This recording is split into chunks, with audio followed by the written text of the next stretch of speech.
ఘాట్.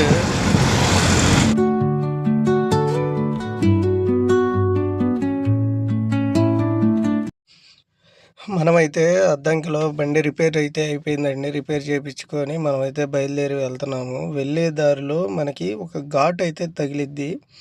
ఆ ఘాట్ దగ్గర ఏమైందంటే పెద్ద లారీ ఒకటి నాపరాయి బండ్ల వల్ల వేసుకొని వస్తా బండి అయితే ఆగిపోయింది. మనకి కొత్త బండి కదా, ఫాస్ట్ ట్యాగ్ కావాలి కదా. మనకైతే ఇప్పుడే టోల్ గేట్ అయితే తగిలింది. ఇక్కడైతే మనం ఐడిఎఫ్సి కార్డు ఫాస్ట్ ట్యాగ్ అయితే తీసుకోమన్నాడు అన్నయ్య. సో అదైతే తీసుకోవడానికి వచ్చాము. ఓకే అండి, మనం ఫాస్ట్ ట్యాగ్ అయితే తీసుకోవడానికి అయితే వెళ్తున్నాము. ఫాస్ట్ ట్యాగ్ తీసుకొని మనం ఇక్కడ నుంచి ఫాస్ట్ ట్యాగ్కి రీఛార్జ్ చేయించుకొని కార్డు స్టిక్కర్ అంటించేసుకొని మనమైతే ఇక్కడ నుంచి బయలుదేరాలి. మనకైతే ఫస్ట్ ట్రిప్పులోనే కొత్త బండి భలే కలిసి వస్తుంది. అన్ని విధాలుగా కలిసి వస్తుంది. సో మన వీడియోస్ మీకు నచ్చినట్లయితే లైక్ చేసి, షేర్ చేసి, సబ్స్క్రైబ్ చేసుకొని మీ ఫ్రెండ్స్ అందరికీ షేర్ చేయండి. ఇది వచ్చేసి నంద్యాల ఘాట్ అండి. ఇది మొత్తం నంద్యాల ఘాటు. ఈ ఘాటు చాలా వాటికి డ్రైవర్లందరికీ తెలిసే ఉంటుంది. ఎందుకంటే ఎక్కువ మంది నంద్యాల ఘాటే యూజ్ చేస్తూ ఉంటారు కాబట్టి. మనకి వీడియో వచ్చేసి బాగా లెంత్ అయిపోతుంది. లెంత్ అయిపోవటం వల్ల మనం ఏం చేద్దామంటే అన్నీ కట్ చేసేసి, సో మనకి ఇంపార్టెంట్ అయినవి మనం ఈ వీడియోలో అయితే మాట్లాడుకుందాం. మిగతావన్నీ కట్ చేసేద్దాం. సో ఇక్కడ మెయిన్ విషయం ఏంటంటే మనకి ఫస్ట్ ట్రిప్పు నిన్న వీడియోలో చూసుకున్నట్లుగా సెన్సార్ ప్రాబ్లం వచ్చి బండి ఆగిపోవడం వల్ల మనకైతే చాలా టైం అనేది వేస్ట్ అయిపోయింది. అది బండి రిపేరు ఒకటైతే మనకి ఇందాక ఘాట్లో అక్కడ లారీ ఆగిపోవటం, అక్కడ కొంచెం సేపు ట్రాఫిక్, అది ఒక టైం వేస్టు. ఇప్పుడు ఇది ఒక ఘాటు, ఈ ఘాటు దాటడానికి మళ్ళీ ఇది ఒక టైం వేస్టు. మనకి కొత్త బండి అన్ని రకాలుగా కలిసి వస్తుంది ఫస్ట్ ట్రిప్పులోనే. మరి ఏంటో నాకైతే ఏం అర్థం కావట్లా. ఈ రకంగా బళ్ళు తోలాలి అంటే, పచ్చి సరుకులు తీసుకొని బళ్ళు తోలాలి అంటే ఏం తోలుతాం, ఏం చేస్తాం? మైండ్ అయితే ఏం అర్థం కావట్లా, మైండ్ పోతుంది. ఏదో ఒకటి చేసి ఒక ట్రిప్పు మనమైతే మార్కెట్కి రీచ్ అయిపోయామంటే మనకి ఇబ్బంది లేకుండా కొంచెం రిలీఫ్ అయిపోవాలి. మనం ఇక్కడ నుంచి మార్కెట్కి వెళ్ళిన దాకా కొంచెం టెన్షన్గానే ఉంటుంది. చాలా టైం వేస్ట్ అయిపోయింది. కొంచెం టైం వేస్ట్ అవ్వాల, చాలా టైం వేస్ట్ అయిపోయింది. దగ్గరగా మ్యాక్సిమం మనం ఈ పాటికి రాయచూరు మధ్యలో ఉండాలి. మనకి వచ్చేసి చాలా టైం అయితే వేస్ట్ అయిపోయింది. చేసేది ఏం లేదు, అన్నీ మనకు అనుకూలంగా ఉండవు కదా. కొన్ని టయాల్లో కొన్నిలాగా జరుగుతూ ఉంటాయి. మనం చేసేది ఏం లేదు. ప్రకృతికి తలొంచుకొని వెళ్ళటం అంటే ఇంక ఇదే. అన్ని టయాలు మన ఏమో కదా. మనకి పార్టీ అయితే మంచోడే. పార్టీ మనం అనుకున్నట్టుగానే నడిచాడు. నాకు 3 టన్నులన్నర చాలన్నా అంటే 3 టన్నులన్నరే వేసాడు. లెక్క ప్రకారం మనకి 4 టన్నుల కిరాయిది. 4 టన్నుల కిరాయిని మనం 3 టన్నులన్నర వేయమంటే 3 టన్నులన్నర వేసి 4 టన్నులు కిరాయి రాశాడు. పార్టీ మనకు అనుకూలంగానే ఉన్నాడు. మనం పార్టీని కూడా తప్పు పట్టుకోలేం. అందరూ అలా ఉండరు. 3 టన్నులన్నర వేస్తే 3 టన్నులన్నరకే కిరాయి రాస్తామంటారు. కానీ పార్టీ మనకు అలా కాకుండా మంచిగానే లైన్లోనే ఉన్నాడు. సో ఈ నంద్యాల ఘాటు రోడ్డు అయితే ఎక్సలెంట్గా ఉంటుంది. మనకి రోడ్డు పరంగా చూసుకుంటే నంద్యాల ఘాట్ అనేది బాగుంటుంది. ప్రశాంతంగానే సాగిద్ది జర్నీ. ఇంకొంచెం స్పీడ్గా జర్నీ సాగితే ఇంకా బాగుండేది. మనకి కొంచెం జర్నీ లేట్ అయిపోతుంది బాగా. జర్నీ స్పీడ్గా సాగితే మనం ఏంటంటే తొందరగా మార్కెట్కి అనేది రీచ్ అయిపోతాం.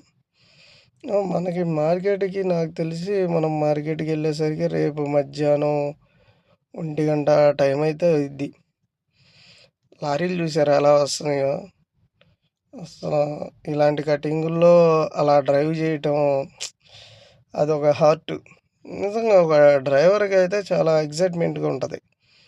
ఆహ్, ఒక ఫీల్ కలిగిచ్చిద్దనమాట. అంటే ఒక్కొక్కళ్ళకి భయంతో వచ్చిద్ది. ఒక్కొక్కళ్ళకి ఆనందం వచ్చిద్ది. అబ్బా! ఈ ఎల్ఈడీ దెబ్బకి మనకైతే ఎదురు ఏం కనపడట్ల. చూసారా? అబ్బబ్బబ్బా! ఎల్ఈడీ దెబ్బకి ఏం కనపడట్ల. లారీ ఆగిపోయిందాడ. అదే ఎల్ఈడీ ఇక్కడికొచ్చిన తర్వాత పడ్డట్టయితే చాలా దెబ్బ తినేవాళ్ళం తెలుసా మనం. ఆ ఎల్ఈడీ కొంచెం ముందుకొచ్చిన తర్వాత పడ్డట్టయితే చాలా దెబ్బ తినేవాళ్ళం. అది ఆ ఎల్ఈడీలు ఆ రకంగా ఏస్తే మనకేం కనపడుతుందో అసలు రోడ్డు? ఆ! మనకసలు రోడ్డే కనపడట్లా ఎల్ఈడీ లైట్ల వల్ల. అలా వచ్చినప్పుడు కొంచెం లైట్ అనేది డిమ్ కొడితే మన ఎదురొచ్చే వాళ్ళకి గూడా రోడ్డనేది కనపడిద్ది. వాళ్ళు జర్నీ జేస్తారు. లారీలో అయితే మెరకలెక్కలేకపోతున్నాయి. అల్లాడిపోతున్నారు లారీలు ఎక్కలేక. అక్కడ ఒక లారీ ఆగింది. ఇక్కడ ఈ లారీ అన్న నిదానంగా ఎక్కుతున్నాడు. అయి పైపులు లోడు ట బరువు లేవనుకుంటాం గానీ చాలా బరువుంటాయి అవి. కొంచెం బరువుండవయి. చాలా బరువుంటాయి. మనం నంద్యాల ఘాటు దాటేస్తే మనకి నంద్యాల ఘాటు దాటినా జర్నీ సాగదు. నంద్యాల ఘాటు దాటినా మనం బళ్ళారి మీద నుంచి వెళ్తే జర్నీ సాగిద్ది. మనం బళ్ళారి మీద నుంచి కాకుండా షార్ట్‌కట్‌లో వెళ్దామని ప్రయత్నిస్తున్నా నేను. షార్ట్‌కట్‌లోనే ఎళ్తా నేను. ఎందుకంటే వాస్తవం చెప్పాలంటే హుబ్లీ టైమింగ్ లోడేం గాదు. అంటే టైమింగ్ లేదు మార్కెట్‌కి. హుబ్లీ మార్కెట్ మటుకు. మనం ఏ టైయాన ఎళ్ళినా గానీ ఇబ్బందేముండదు. వాళ్ళు అమ్ముకునేది రేపు నైట్‌కి అమ్ముకుంటారోళ్ళు. సో, మనం ఈ టయాన ఎళ్ళిపోవచ్చు. ఇబ్బందేమి లేదు. మనం రేపు మధ్యాహ్నం వెళ్ళినా వాళ్ళు 3, 4కి అన్‌లోడ్ చేసినా ఇబ్బంది లేదు మనకి. ఎళ్ళేసి ప్రశాంతంగా అన్‌లోడ్ చేసి హ్యాపీగా ఈ టెన్షన్‌లో నిన్నటి నుంచి బాగా టెన్షన్ పడుతున్నాంగా. ఈ టెన్షన్‌కి కొంచెం రిలీఫ్ ఇచ్చేసి హ్యాపీగా పడుకుందాం. ఆ తర్వాత ఆలోచిద్దాం రిటర్న్ లోడ్ గురించి. ముందైతే మార్కెట్‌కెళ్ళిందా కొంచెం టెన్షను. మార్కెట్‌కెళ్ళిన తర్వాత ఇంక ఏ టెన్షన్ ఉండదు. మార్కెట్‌కెళ్ళిపోయి బండి అక్కడ పెట్టేసి హ్యాపీగా మనమైతే నిద్రపోదాం. ఇక్కడ నుంచి మనకి మార్కెట్ వచ్చేసి ఇంకా చాలా దూరం ఉందండి. మనమైతే కర్ణాటకలోకైతే రీచ్ అయిపోయాం. కర్ణాటకలోకి రీచ్ అయిపోయాం. మనకి ఇక్కడ నుంచి మార్కెట్ వచ్చేసి 160 కిలోమీటర్లయితే ఉంది ఇంకా. అంటే మనం ఇక్కడికి 540 చిల్లరొచ్చాం. మా నేషనల్ డ్రైవర్ గారు నిద్ర లేచారు. ఇంగ అతను తీసుకున్నాడు బండి. మనం ఇంక స్లీపింగ్ చేద్దాంలే అని జెప్పి మనమైతే నిద్ర నైట్ మొత్తం మెలుకువతోనే ఉన్నాను గదా! నాకైతే నిద్ర ఆగట్లేదింక. పడుకుందామని నేనైతే పడుకుండిపోయాను. మా వోడు తీసుకున్నాడింక బండి. మనమైతే మనకిది ఇక్కడ కర్ణాటక హుబ్లీకి ఎంటర్ అయిన తర్వాత అయితే మనకి కేస్ రాశారండి. కేస్ అంటే మనం టీవీ కట్టలేదు. సో, టీవీ కట్టకపోవటాన మనకి కేస్ రాయటం అయితే జరిగింది. అంటే ఎక్కువైతే రాయలేదు. చెప్పాం బతిమిలాడుకున్నాం సార్ కొత్త బండి సార్, సార్, సార్, సార్ అని కొత్త బండి అని బతిమిలాడితే మనకైతే 400 కేస్ రాశారు. సో, 400 అంటే పెద్ద మ్యాటర్ కాదనుకోండి. 400 మ్యాటర్ కాదంటే టీవీ కట్టకపోతే 5,000 దాకా రాస్తారు కేసు. మనం బతిమలాడడం వల్ల సార్ వాళ్ళు 400 కేసు రాసి మనల్నయితే వదిలేశారు. మనకి అదొచ్చేసి 24 గంటలయితే మనకు పనికొస్తుంది. 24 గంటల ఓటికి మనకి ఆ కేసు రాసిన కాగితం అయితే పనికొస్తుంది. మనకి ఇబ్బందేమి లేదు. సారే జెప్పారు. మనకి అయితే ఇబ్బందేం లేదు. చూసారు కదా ఎనకమాల. వాళ్ళే సార్ వాళ్ళు మాట్లాడుతున్నాము. మనకి 400కు కేసు రాస్తా అన్నారు. సరే సార్ అని చెప్పైతే మనమైతే మాట్లాడాం. 400 తీసుకొని మనకి ఒక స్లిప్ రాసిస్తారు. ఆ స్లిప్ తీసుకొని మనం కర్ణాటకలో ఎక్కడైనా సరే 24 గంటలు మనల్ని అయితే ఎవ్వరు అయితే పట్టించుకోరు. మన బండి ఎవ్వరు ఆపరు. ఇబ్బంది లేదు. ప్రశాంతంగా ఉండదు. మనకు కూడా ఒక ధైర్యం ఉంటది. సో, అందుకని చెప్పి మేము కూడా 400 కేసు రాపిచ్చేసాం. కేసు రాపిచ్చేసి ఇంకెక్కడి నుంచి బయలుదేరి మనమైతే మార్కెట్‌కి అయితే బయలుదేరి వెళ్ళిపోతున్నాం. నిజంగా లంచాలు వందలు లంచాలు ఇచ్చే బదులు ఇలా గవర్నమెంట్‌కి కూడా ఒక రూపాయి వచ్చినట్టుగా ఉంటది. మనకు కూడా ఎటువంటి ఇబ్బంది ఉండదు. మనం అక్కడి నుంచి వచ్చేసాం కదా! మనం అక్కడ కేసు రాపియటం నంబర్ 1 పనండి. ఎందుకంటారా? ఇక్కడ మనకు ముందుకెళ్ళిన తర్వాత కేసులు రాస్తున్నారు. ఈ సెంటర్‌లో కేసులు రాస్తున్నారు. మనం అసలు అక్కడ కేసు రాయకుండా వచ్చినట్టయితే మనల్ని ఇక్కడ ఆపేసేవాళ్ళు. మనకింకా వాళ్ళంటే సార్ వాళ్ళు పాపం మనల్ని అర్థం చేసుకున్నారు. సో, 400 తీసుకొని కేసు రాసి వదిలేశారు. అదే మనం అక్కడ వాళ్ళని ఎదిరించి మనం ఇక్కడికొచ్చినట్టయితే వీళ్ళు ఎలా ఉండేవాళ్ళో తెలీదు కదా!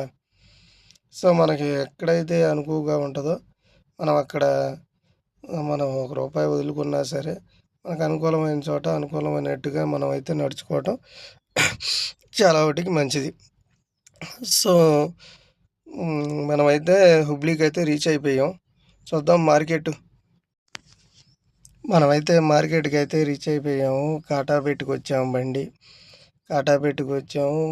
మార్కెట్‌లో అయితే బండి పెట్టేసాం. బండయితే ఇప్పుడు అన్‌లోడ్ చేయరంట. ఒక గంట, గంటన్నర అయితే టైం పట్టిద్దన్నారు. మీరు గంట కాదు, గంటన్నర కాదు, 2 గంటలు, 3 గంటలు తీసుకోండి. మాకైతే బండి అన్‌లోడ్ చేసి మాకియ్యండయ్యా. మాకంతకన్నా ఇంకెక్కువ వద్దు అని అయితే నేనైతే మనసులో నవ్వుకుంటున్నాను. ఇంకింతకన్నా మనకైతే అదృష్టం ఇంకోటి ఉండదు. ఫస్ట్ ఆఫ్ ఆల్ అతను బండి అన్‌లోడ్ చేసుకుంటా అన్నాడు కాబట్టి హ్యాపీ. మొహంలో నవ్వు చూస్తున్నారుగా. బండి అన్‌లోడ్ చేసుకుంటా అంటున్నాడు కాబట్టి హ్యాపీగా ఉన్నా. లేకపోతే నరకం చూసేవాడిని ఇప్పుడు నేను. సో, ఈ వీడియో అయితే ఇంతటితో ముగిచ్చేస్తున్నా ఫ్రెండ్స్. మన వీడియోస్ మీకు నచ్చినట్లయితే లైక్ చేసి, షేర్ చేసి, సబ్స్క్రైబ్ చేసుకొని మీ ఫ్రెండ్స్‌కి షేర్ చేయండి. మన ఛానల్‌ని కొంచెం సపోర్ట్ చేయండి ఫ్రెండ్స్. నేను మీ నుంచి కోరుకునేదైతే ఒక్కటే. నా ఛానల్‌ని సబ్స్క్రైబ్ చేసుకొని మన వీడియోస్‌ని లైక్ చేసి, నలుగురికి షేర్ చేసి, మీ ప్రేమను నాపై చూపుతారని మనస్ఫూర్తిగా నేనైతే నమ్ముతున్నాను. ఈ వీడియో ఇంతటితో ముగిచ్చేస్తున్నాను. Thank you friends. బాయ్. ఉంటా. All of you. లవ్